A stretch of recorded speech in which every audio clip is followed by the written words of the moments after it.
Hola gente de YouTube, ¿qué tal? ¿Cómo están? Espero que se encuentren de maravilla. Qué bueno que sigan aquí en el canal, que sigan viendo los videos, sigan interesados en el material que sigo subiendo. Cada vez más interesante y de mejor contenido para todas y todos ustedes. Espero que hayan pasado bien los anteriores videos, que no haya quedado ninguna duda y que les hayan gustado sobre todo. Este libro es nuevo, es un libro muy especial, es un libro que me regalaron, pero que me gustó muchísimo. Se los voy a mostrar, como es un libro un poco amplio, lo voy a dividir en dos partes. Esta es la primera parte y sin más dilación, comenzamos. El libro es de David Lloyd y se llama No Dualidad. Aquí está el libro. Bueno, vamos a comenzar viendo qué es la filosofía oriental. Pues es una filosofía basada en el equilibrio, es una filosofía basada en el bien y en el mal, en la personalidad, de encontrar la felicidad y la armonía dentro de uno y de no perturbar la calma de la naturaleza y estar en contacto con nosotros mismos y nuestro interior. Sin embargo, también se debe tener un buen contacto con los seres humanos y con todos los animales que habitan en este mundo, y por ende pues se deben de seguir algunas reglas básicas. Ya se ha hablado del yin y el yang, o el bien y el mal, ese tipo de cosas son bastante importantes. Entonces, ¿qué es lo que trata de decirnos el autor cuando nos dice no dualidad? No sé si sepan cómo vive el mundo actualmente. El mundo vive entre ricos y pobres, mucha gente clase media también, por supuesto, pero en su mayoría son ricos y son pobres, es lo que más matices marca, pero también vive entre el bien y el mal, entre altos y chaparros, feos y guapos. Todo ese tipo de cosas crean una conciencia de que debe de haber o existir una dualidad en el mundo. Todo esto es hasta donde sabíamos lo que era la vida en general y lo que era el mundo. Sin embargo, este autor intrépido nos dice que no debe de existir dualidad en el mundo. Y no es el primero en enunciar esto, ya había otras personas, personajes, autores, gente muy importante, gente muy culta, que ha hablado sobre este principio de la no dualidad. Se trata de que para que exista un equilibrio en este mundo no debe existir el bien y el mal, no debe existir el yin y el yang, sino que todo debe de fundirse con su interior o con su parte femenina. Sabemos que en las partículas elementales de la mecánica cuántica existe una partícula llamada tau, que es una partícula que tiene polaridad masculina y femenina, pero el problema con esta partícula es que está indeterminada por sí misma, es decir, necesita de otras partículas para poder existir. Este libro plantea de forma un poco más comercial que la no dualidad representa un avance en nuestro interior y un avance y un crecimiento en el mundo. Por ende, entendemos que el mundo se encuentra en un precipicio donde las personas cada día consumen más, son más infelices, tienen menos tiempo para ellos mismos, menos tiempo para las artes, para la poesía, para el amor, la belleza, la estética, y sin embargo se la pasan adquiriendo objetos materiales. Hay personas que se retiran del mundo, se van a los montes Himalayas o a los conventos de los monjes tibetanos y se ponen a meditar y desprecian todo lo que tenga que ver con objetos materiales. Esas partes son también un principal problema, porque debe de existir un equilibrio. O todos debemos ser materialistas o todos debemos de ser espiritualmente hablando correctos. Por lo tanto, eso crearía un paradigma diferente en nuestra forma de pensar. Si no existiera una dualidad en estos momentos, todo sería un lugar mejor y pertenecería a un mejor mundo. Estaríamos hablando de un paraíso en la vida, paraíso terreno, y no es un sueño, es algo que ya se había hablado desde hace mucho tiempo, y es algo que es necesario porque son leyes y fuerzas que tienen su propio principio y origen en el interior de cada ser humano. Si todos tenemos una mente, un cerebro o un corazón, por ende estamos vivos, respiramos, entonces estamos vivos, y en ese momento pues nosotros nos debemos de ocuparnos de nosotros mismos. Hay gente que no se puede ocupar de sí mismos, que son las personas de tercera edad o algunas personas menos válidas y otros casos en específico, pero de ahí en fuera todos debemos ocuparnos de lo que concierne a las bases importantes de crecimiento y desarrollo personal.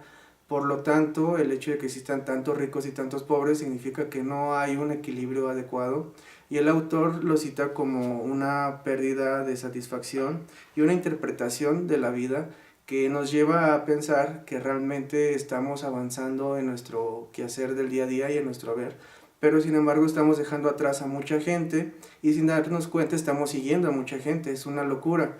Es como si se tratara de un camino que no tiene realmente una meta determinada o establecida, y entonces, y en ese caso, pues estaríamos todos en un problema porque en dónde va a parar todo esto, ¿no? A dónde va a llegar todo esto.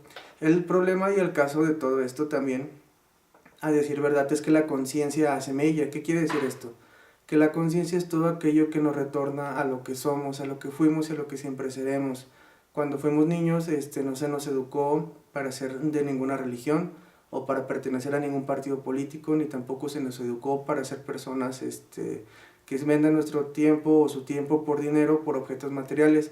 Sin embargo, a medida que vamos creciendo, pues todo eso empieza a cambiar y nos empezamos a convertir en personas con instinto de supervivencia y un instinto que nos lleva a una vorágine, incluso con los animales y la naturaleza. Es lo que pasa cuando no hay dualidad, lo que vivimos en todo nuestro día a día, las catástrofes, las guerras que han pasado, la hambruna, la pobreza, la desigualdad, la miseria, la violencia, la agresividad.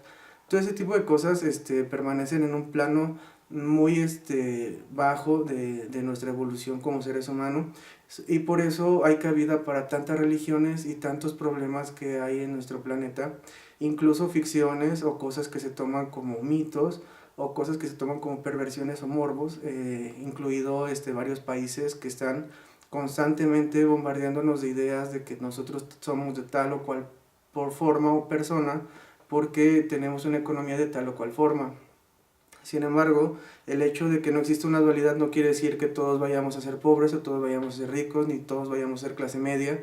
Eso no tiene nada que ver con lo económico, tiene que ver con el pensamiento consciente y con la coherencia por la que estamos aquí.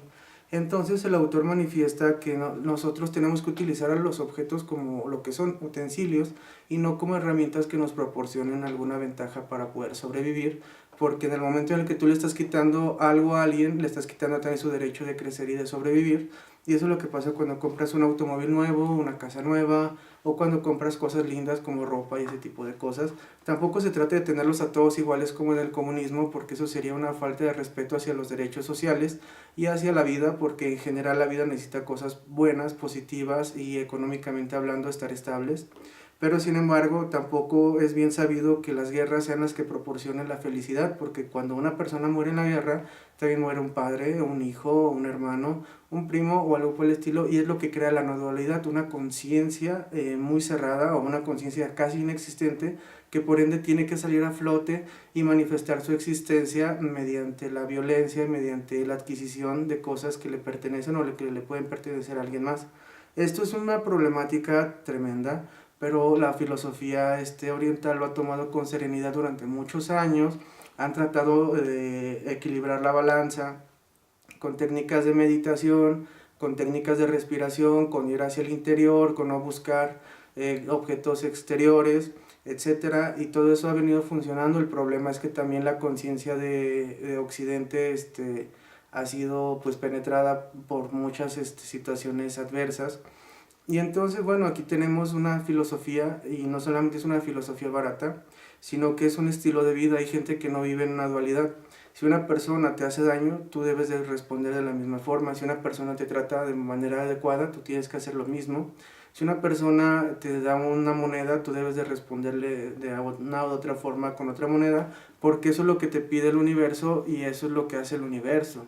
Es decir, el universo por sí mismo se sabe que es un universo mecánico, pero en niveles o en asociaciones diminutas es totalmente impredecible, caótico y alocado. Por lo tanto, el universo y los objetos, así como los átomos, se rigen por sí mismos y no son objetos duales, no son objetos que puedas decir un átomo y un no átomo, porque llegaríamos a la nada, y entonces todo esto sería una decoherencia. Al menos así se nombra la mecánica cuántica. Nombro la mecánica cuántica por la sencilla razón de que la única forma de poder entender este libro sin meternos en más detalles filosóficos, ontológicos, personales o religiosos.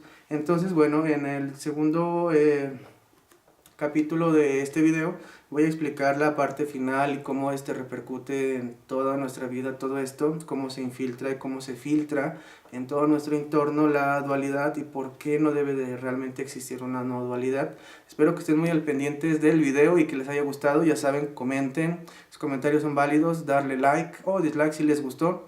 Compártanlo con todas las personas que estén a su alrededor y bueno, pues nos seguimos viendo. Claro, siempre y cuando se suscriban, y si no, bueno, pues también, porque seguiré subiendo videos. Muchas gracias y hasta luego, que la pasen de maravilla.